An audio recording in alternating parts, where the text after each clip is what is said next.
Abra a tua Bíblia, por gentileza, na carta 2 aos Coríntios,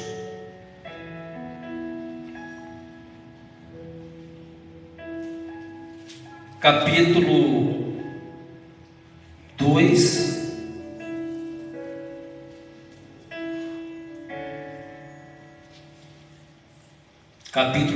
nós vamos ler a partir do versículo 12. E se caso der tempo, vamos tentar ainda alcançar o capítulo 3. Amém?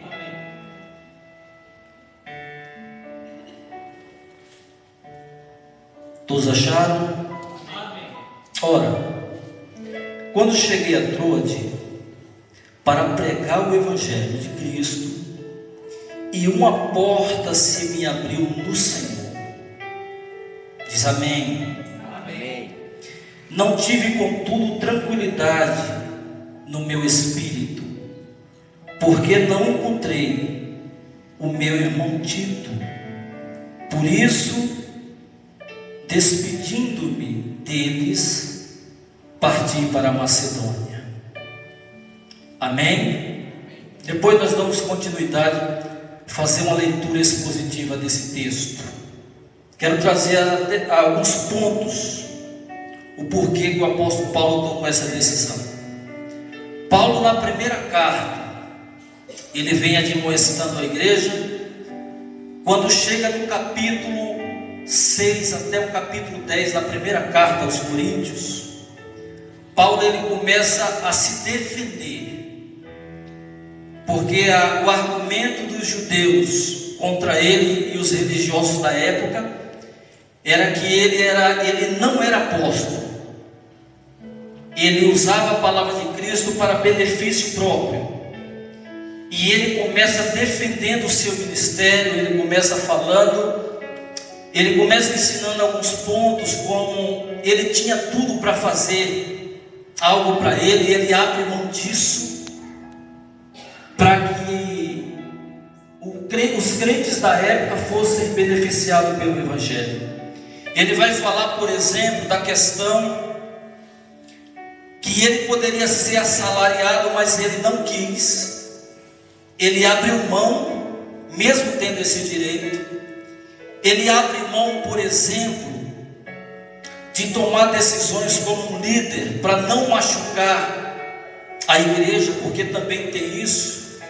Às vezes uma palavra que nós, às vezes falamos para um membro, eu não sei de que forma que alguém pode entender, mas muitos aceitam a correção, muitos não.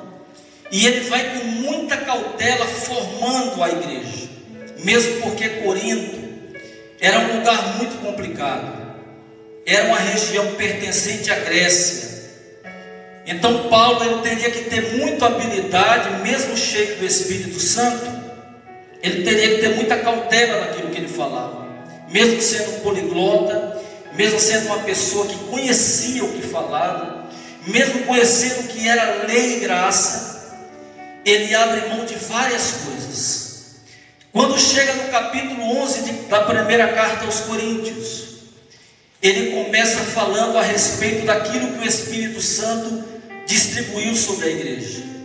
Ele começa falando dos dons, ele vai falando dos dons, ele começa falando a questão do dom do amor, ele começa chamando a atenção dos valores quando uma pessoa crê em Jesus, os atributos que ela recebe, as bênçãos que ela recebe, para que não houvesse um desânimo, porque a perseguição era muito forte.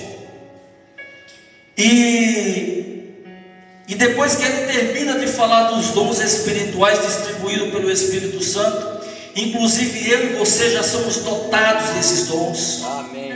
Dê graças a Deus por isso, porque esses dons espirituais, eles te pertencem.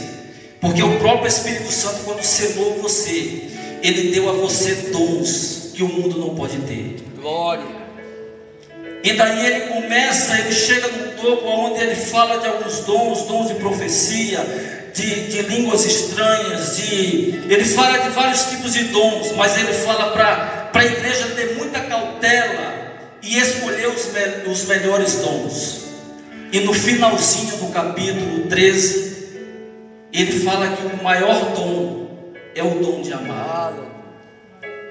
Então, uma das coisas que eu me preocupo muito quando eu vou ministrar, qual que é a nossa motivação de estarmos aqui nessa noite? Qual que é a nossa motivação? Porque se a nossa motivação for riqueza, você está no lugar certo. Porque realmente o Senhor Jesus, Ele é dono do ouro e da prata. Se a sua motivação for cura, você está no lugar ideal. Porque Ele é médico dos médicos. Independente daquilo que você entrou, a enfermidade, hoje você pode ser curado. Utiliza a tua fé para isso. Se a sua motivação, por exemplo, é que as coisas no teu casamento venham a dar certo, também você está no lugar ideal, porque o nosso mestre, ele é perito em dar conselhos. Agora, isso não é o suficiente para a igreja. Não é. Eu tenho visto hoje um evangelho barato, um evangelho mercadejado, um evangelho misturado, e não é o evangelho da cruz. Eu dou graças a Deus, porque aquilo que tem sido ministrado na comunidade Renovo e em algumas igrejas ainda é o evangelho da cruz. Aleluia. E é esse evangelho que eu fico firme, eu grudo nesse evangelho, porque esse evangelho é o que me trouxe o bem maior, que é a salvação em Cristo Jesus.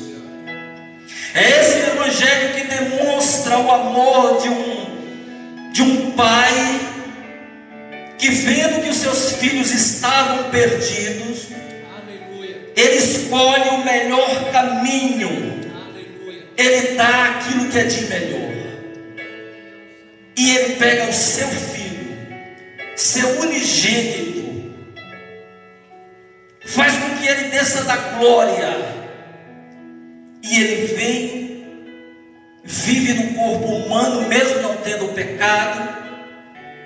Depois de 3 anos e meio de ministério, ele se entrega fora da cidade de Jerusalém, para que eu e você fôssemos salvos.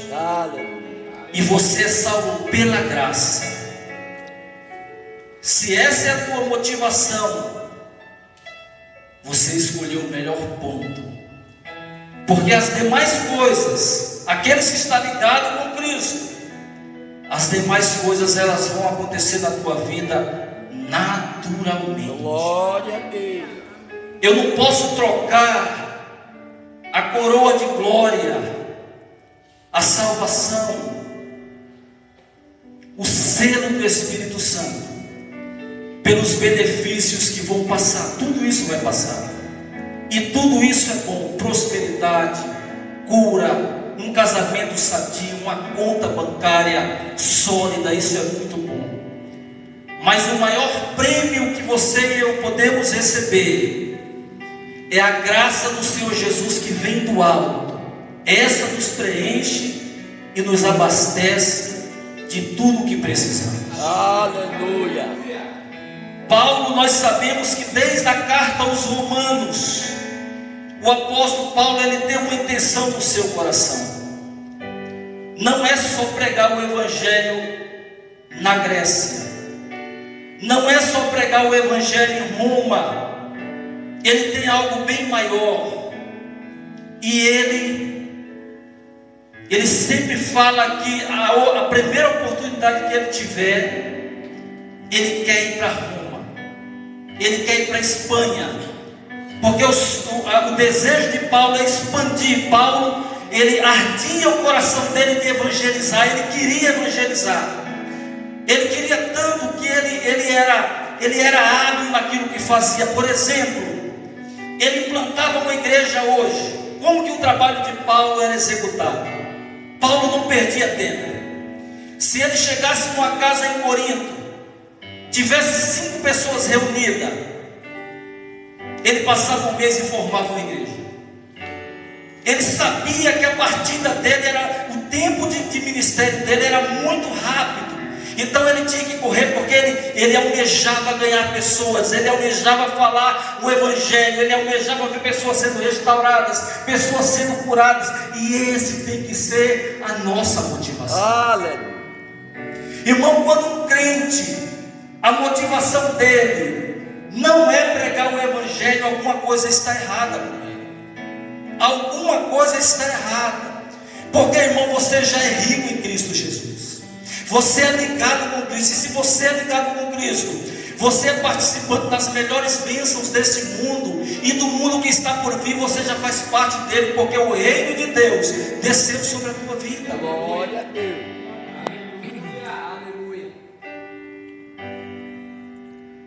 Aleluia. Ele chega em Troade. Lembrando que Troade é a mesma Troia. Quantos lembram aqui do filme Troia? Ele é baseado nesse local, Troade, que era tudo ligado com a Grécia. E Paulo, quando ele chega em Troade, ele confessa algo. Ele fala que naquele lugar lhe abriu uma grande oportunidade. Ele não fala dessa oportunidade. Sabe, irmão, aquela oportunidade, por exemplo, que eu e você almeja e espera anos, anos e anos. E quando ela chega para nós, acho que todo mundo já passou por isso. Isso seja numa faculdade, isso seja no novo emprego, isso seja no casamento, qualquer área da nossa vida, nós sempre almejamos uma grande porta, uma grande oportunidade. E quando chega essa oportunidade, irmão, nós vibramos, nós cantamos, nós salmodiamos, porque é a grande oportunidade. Quantos de nós aqui já não tivemos grandes oportunidades? E quando ela chega, irmão, eu lembro que quando eu vim do Paraná, nós fomos abrir um trabalho na igreja do Paraná, e eu nunca tinha tido um carro novo. Eu não tinha tido essa sensação de um carro novo. E eu lembro que eu fui na agência, quando eu olhei para aquele carro, os meus olhos brilharam. E eu falei, esse carro eu vou comprar. Era um carrinho vermelho, sabe? Para quem nunca teve um carro novo, irmão, olha, a sensação de carro novo é muito boa. E quando eu tive aquela oportunidade, eu não perdi tempo. Falei agora. Sentei com a vendedora e ela foi falando, fui juntando minhas rendas. Ela falou, não vai dar, você não tem condições, o seu olerite não dá para você comprar um carro. E eu fui frustrado. E quando foi umas 4 horas da tarde, ela me ligou e falou, olha, escuta, o seu crédito foi aprovado, você pode vir buscar o carro. Sabe, irmão, eu chorei, desceram lágrimas dos meus olhos. Para você ver uma coisa simples, uma coisa que para nós é muito valoroso, mas para Deus é muito simples, porque Deus ele tem coisas grandes para você, muito grande. E aqui quando Paulo chega em Troade, essa porta se abre. O texto não fala que era a partida dele para a Espanha. O texto não fala que era uma partida dele para um novo ministério ou uma nova igreja, mas fala que é uma grande porta. E eu tenho certeza que Deus está abrindo grandes portas para a tua vida também. Amém. Só que aquilo não foi motivo de alegria para Paulo. Não foi motivo de alegria. Porque diz a Bíblia que a preocupação de Paulo não estava nessa porta. A preocupação de Paulo estava em Tito. Estava em Tito, irmãos. Sabe, irmão, eu fico preocupado, porque aonde está a nossa preocupação? Aonde está a minha preocupação? Porque essa porta, irmão, é uma porta que ele já esperava desde das cartas do Romano. Quando ele falava, olha, a primeira oportunidade eu quero ir para a Espanha, eu preciso entrar na Espanha, porque eu vou falar do amor na Espanha. Mas pessoas têm que ser mais importantes do que coisas. Aleluia. A partir do momento, irmão, que coisas, objetos passam a ser mais importantes do que pessoas. Não é o Evangelho de Cristo que nós estamos Glória a Deus. e nós temos se perdido, e por isso que as igrejas estão lotadas. As pessoas não sabem o valor do prêmio da graça, não sabem. E diz, ele mesmo afirma que ele não quis essa porta, mas o coração dele contrito, preocupado, atribulado, ele foi atrás do seu melhor amigo. Irmão, quando eu invisto em pessoas, eu vou ter bem mais lucros do que em coisas, porque pessoas são de Deus e as coisas são passageiras. Então ele larga essa porta e diz a palavra no versículo 13: não tive contudo tranquilidade no meu espírito, quer dizer no meu coração, porque não encontrei o meu irmão Tito. Por isso, despedindo-me deles, parti para a Macedônia. E nós sabemos muito bem que a luta que Paulo teve em Corinto, ela foi terrível. Porque quando ele chega em Corinto, ele encontra várias dificuldades, como qualquer um que quer realmente falar de Jesus encontra. Uma delas era que era um lugar tomado por templos de adorações a deuses. Por exemplo, o deus Baco. O deus Baco, que era o deus do vinho, era muito venerado na época. Por exemplo, a deusa Afrodite, a deusa da fertilidade. E o povo estava tudo encantado, porque eles iam até o templo prestar culto a esses deuses. E Paulo, quando ele chega com a palavra da cruz, as pessoas começam a ver algo novo, as pessoas começam a ser transformadas pelo Evangelho, ao ponto dele falar: vós sois a minha carta escrita. Sabe, irmão, aonde o Evangelho chega, ele traz transformação em todas as áreas. Eu sempre falo aqui que Deus, ele não tem responsabilidade com aquilo que eu falo.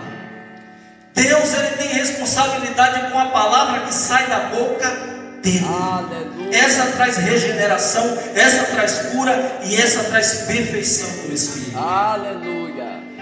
Quando chega no versículo 14, leia comigo por gentileza, do mesmo capítulo.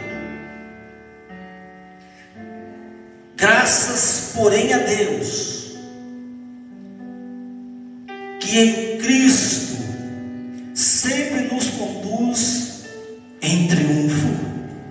Aleluia. Aleluia. E por meio de nós manifesta em todo lugar a fragrância do seu conhecimento. Aleluia. Sabe, irmão, em Cristo nós triunfamos. Como ele estava pregando para grego e para romanos, ele traz uma alusão, por exemplo, de quando o general romano ele triunfava. Quando ele triunfava na guerra, ele vinha com seus espólios e com os escravos que ele angariava. Aqueles escravos que vinham acorrentados era sinônimo de que aqueles escravos iam morrer. E aqueles escravos que vinham nas mãos com aroma incensário e trazendo na frente um bezerro branco, porque ele pregava para grego, então ele tinha que falar a língua dos gregos. Esses escravos, eles iam com esse aroma, e na frente ia o general para falar do seu triunfo, das suas vitórias. E eles levavam, aquele que estava com incenso, levavam esse incensário, esse incenso, até o templo do deus Júpiter. E ali eles queimavam aquele bezerro branco no templo de Júpiter, e ali todo mundo tinha que prestar palmas, culto àquele general romano. E ele está falando aqui que Deus, por meio de Cristo Jesus, Ele é maior do que qualquer general. Aleluia. E é Ele que nos faz triunfar em Cristo Jesus. Glória a Deus. Não importa, irmão, a situação que estamos passando, não importa o que o país está passando, mas essa graça que tem te envolvido e essa graça que tem nos envolvido como igreja, é essa graça que vai te fazer triunfar em Cristo Jesus. Aleluia. Sabe, irmão, não é o pastor, não é o bispo, não é o apóstolo, não é o óleo ungido, mas é a essência de Cristo sobre a tua vida, que vai sempre te fortalecer. Graças a Deus. E ele fala: em todo lugar a fragrância do seu conhecimento, porque nós somos para com Deus um bom perfume, o bom perfume de Cristo, tanto nos que são salvos como nos que se perdem. E aqui ele não está falando de algo, a linguagem que o apóstolo Paulo está usando é uma figura de linguagem. Esse perfume aqui não é baseado em algo material, mas ele está falando de uma pessoa que é cheia do Espírito, que é comissionada por Deus. Aonde ela passa, o cheiro de Cristo fica. Aleluia. Sabe, irmão, você é escolhido para uma missão especial. Lógico que nós almejamos tudo que é de melhor, tudo, por exemplo, que nós trabalhamos, nós queremos conquistar, mas nada vai te suprir melhor do que o amor de Deus. Aleluia. O bispo ainda falava aqui a respeito de: lembra quando nós se convertemos, aceitamos a Cristo, que alegria tínhamos no coração? Essa mesma alegria Deus te deu nessa noite. Aleluia. Amém. Porque é Ele que te fortalece, é Ele que te conduz a triunfos de vitória. Aleluia. Porque é você é a igreja, você é o perfume, o bom perfume de Cristo. Você não foi comprado no Avon, você não foi comprado no Boticário, você não foi comprado em qualquer loja. Aqui está falando do bom perfume. De onde você chega, você tem a essência do Evangelho. Você é diferente, porque você foi escolhido não só para triunfar, mas Deus depositou em você conhecimento Aleluia. grande, para que você seja uma bênção em nome de Jesus. Aí ele fala que tanto para os salvos, quer dizer, tanto para aqueles que conhecem a Deus, como para os gregos. Você acha que é fácil mudar uma sociedade, irmãos, aonde desde a sua nascença, desde a sua juventude, cresceram aprendendo a adorar a Afrodite, a servir a vários deuses, e chega um evangelho desconhecido, um evangelho onde não tem nenhuma imagem, mas esse evangelho começa a trazer curas, esse evangelho começa a trazer transformação, esse evangelho começou a trazer tumulto nas praças, esse evangelho começou a trazer pessoas que viviam no mundo de mentiras para a maravilhosa luz. E esse evangelho capacitou muitos e muitos e muitos a viver uma vida com Cristo. Aleluia. É nesse evangelho que eu creio. É o evangelho que transforma de dentro para fora.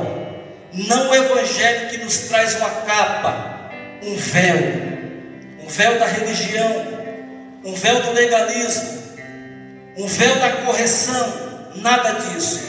Mas o evangelho que eu, com o rosto descoberto, eu consigo ver a glória de Jesus sobre a minha vida.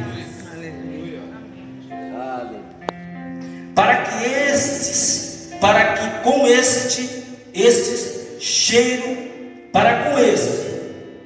cheiro de morte para a morte, para com aqueles aroma de vida para a vida. Quem, porém, é suficiente para estas coisas? Porque nós não estamos como tantos outros, mercadejando a palavra de Deus. Naquele tempo já existia. Essa palavra mercadejar, ela quer dizer misturar. Qual que é a diferença da época de Paulo para hoje? O que é que o mascate fazia na época? Para o vinho dar lucro, ele misturava dentro do vinho uma porção, uma quantidade maior de águas. Qual que é a diferença da época de Paulo para os dias de hoje? A pregação do evangelho rápido, do evangelho que enriquece, do evangelho aonde os caras não têm agora, tem a audácia de pagar para pessoas falarem de milagres. O evangelho das igrejas enche porque o povo foi induzido a falar que o evangelho é um ponto de riqueza. O evangelho é mais que riqueza. O evangelho é poder de Deus. Aleluia. O evangelho é poder de Deus. E esse poder que é derramado sobre as nossas vidas, ele vai nos seguindo desde este lugar até a vinda de Cristo. Este é o evangelho que eu creio. E se naquela época as pessoas estavam mercadejando o evangelho, hoje não é diferente. Hoje a mistura, ela está pior do que vinho com água. É bem pior com isso. É água com ferro. É o evangelho que você tem que obedecer.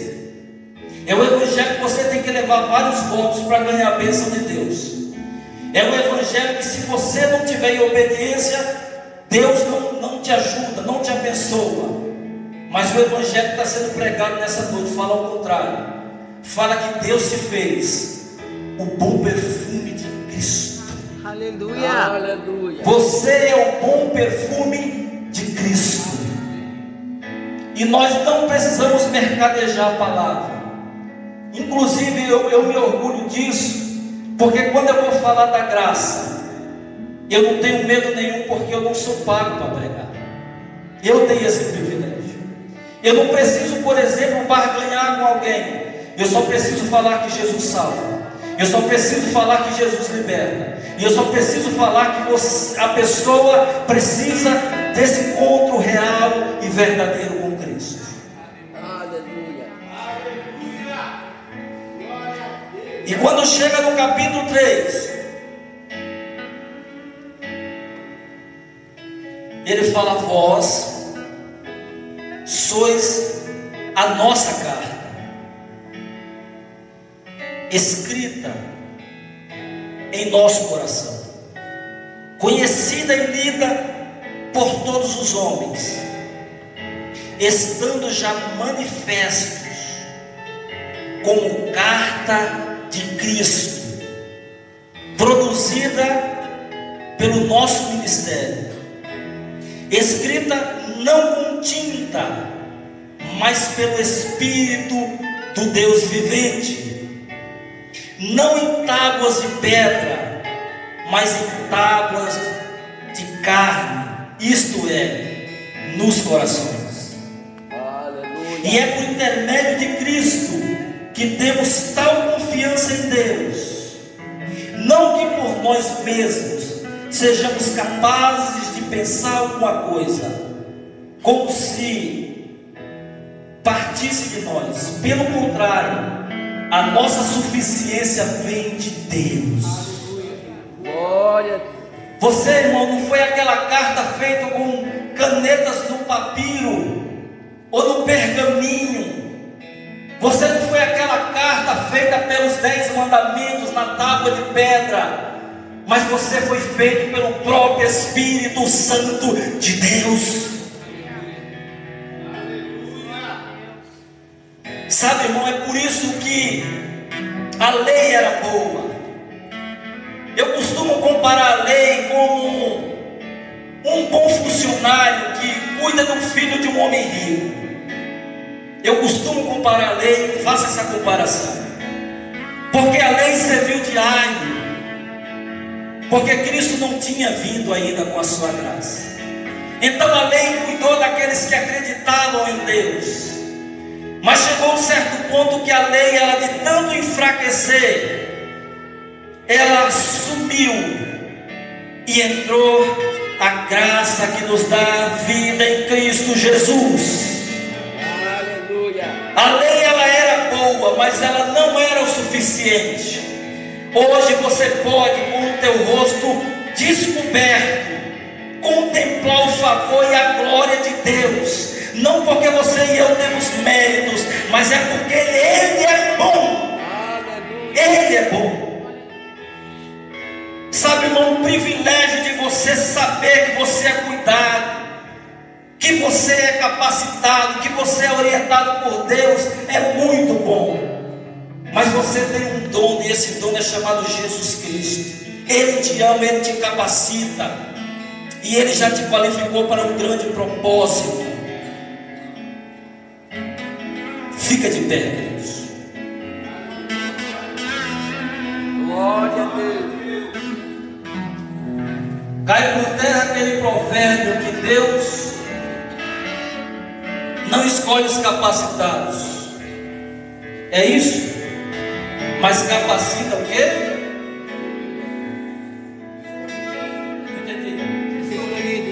Conversa. Isso é um provérbio maligno. Porque no versículo 6 fala que Ele nos habilitou. Qual que é a diferença de um habilitado e de um não habilitado? Sai sem carta na rua. Sai sem carta. Vai dirigir sem carta. E passa no comando para você ver o que acontece. Passa no comando. Se alguém te parar, a primeira coisa que eles pedem é a sua cara. E se tiver com ponto, se tiver com multa, irmão, nós estamos encrencados. O Espírito Santo, guarda isso no teu coração. O Espírito Santo te habilitou e te capacitou. Grandes vitórias já aconteceram, vão acontecer, para que o nome do Senhor Jesus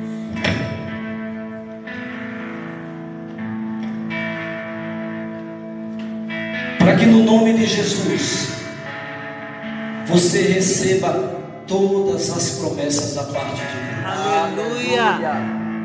Esse é o Evangelho que eu creio, o Evangelho da graça, aonde, irmão, alguém que quiser te trazer para o lado religioso, ele não consegue mais.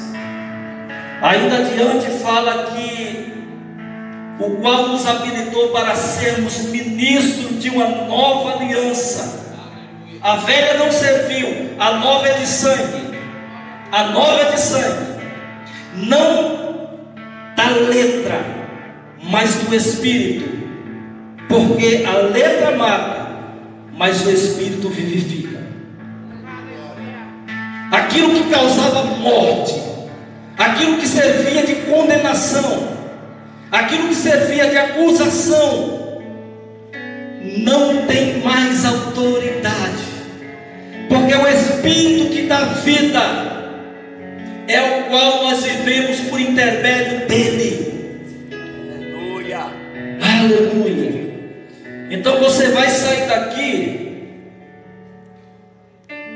não para vencer, porque você já é vencedor. Aleluia. Mas esse aroma gostoso que está dentro de você, esse aroma vai fazer a diferença durante a semana.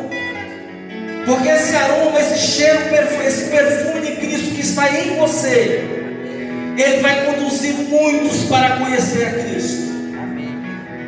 Porque você também é a carta de Cristo, não por causa da lei e da religião, mas porque o véu, aquilo que te causava mal, aquilo que me causava mal, já não existe mais. Independente, irmão, de tatuagem, independente, por exemplo, de que tipo de roupa que você se veste, eu confesso uma coisa, irmãos, que a igreja brasileira, talvez não só brasileira, não sabe lidar com pessoas ainda, porque o maior preconceito ainda está dentro da igreja. Se nós não expandir esse perfume, como é que os homossexuais vão entender que Cristo ama eles? Se nós não expandir o perfume da graça de Cristo, como é que aqueles que vivem no erro vai haver mudança? Então, o lugar de julgamento não é mais nos nossos lábios, mas esse perfume que produz vida, que sai de dentro de mim, é um perfume que vai alcançar muitos através da graça manifestada na tua vida. Eterno e amado Deus,